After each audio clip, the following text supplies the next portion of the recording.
তো বন্ধুরা অবশেষে চলে আসলাম রেডিসন ব্লুতে। আর দেখেন চারিপাশটা আজকে কত সুন্দর। সকাল সকাল রেডিসন ব্লুর পরিবেশটা খুবই ন্যাচারাল। এই দেখেন, এই যে হাঁ করে ভাই কি দেখতেছেন? কাজ কাম করেন না নাকি ফাঁকি দেন? হ্যাঁ, নো, কোনো কাজ কাম ফাঁকি দেই নাই, ঠিক আছে, কাজ করি। এই দেখো কাজ করে ভাইয়া।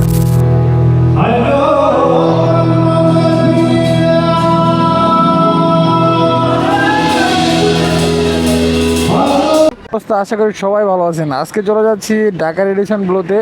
তো আজকে হাবিব ওয়াহিদের সাথে আমার একটা দেখা হবে। হাবিব ওয়াহিদের ভাইয়ের সাথে অনেকদিন পরে একটা ইভেন্টে দেখা হচ্ছে। তো ইভেন্টে কি কি চমক থাকতেছে সব আজকে ভিডিওতে আপনাদেরকে দেখাবো। তো ভিডিওটা সবাই স্কিপ না করে ফার্স্ট টু লাস্ট পর্যন্ত সবাই দেখবেন। আশা গন্তব্য রেডিসন ব্লু। তো এখন আমি এয়ারপোর্টের খুব কাছাকাছি চলে আসছি। রাস্তায় সকাল সকাল হালকা পাতলা জ্যাম আছে। এটা হচ্ছে এয়ারপোর্টের পরে এই জায়গাটা মোটামুটি জ্যাম মাঝে মাঝে থাকে, আবার অনেক সময় থাকে না। তো আজকে একটু জ্যামে আছি। তো জ্যামের মধ্যেই চালায় যেতে হবে, কিছু করার নাই, চিপা চাপা মারতে হবে।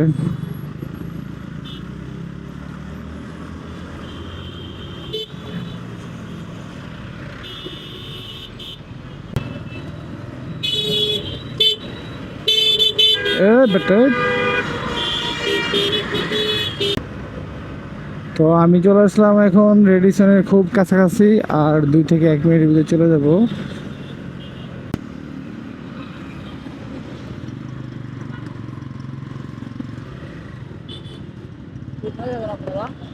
মিড লাইফের ইভেন্ট আছে।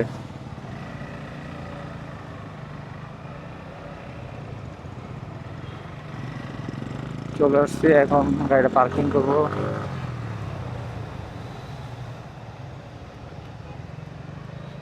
পার্কিং এর বেস্ট স্পেস হলো এটা।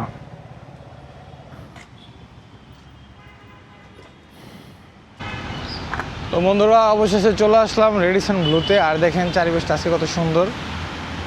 সকাল সকাল রেডিসন ব্লুর পরিবেশটা খুবই ন্যাচারাল। এটা হচ্ছে আমাদের গেট।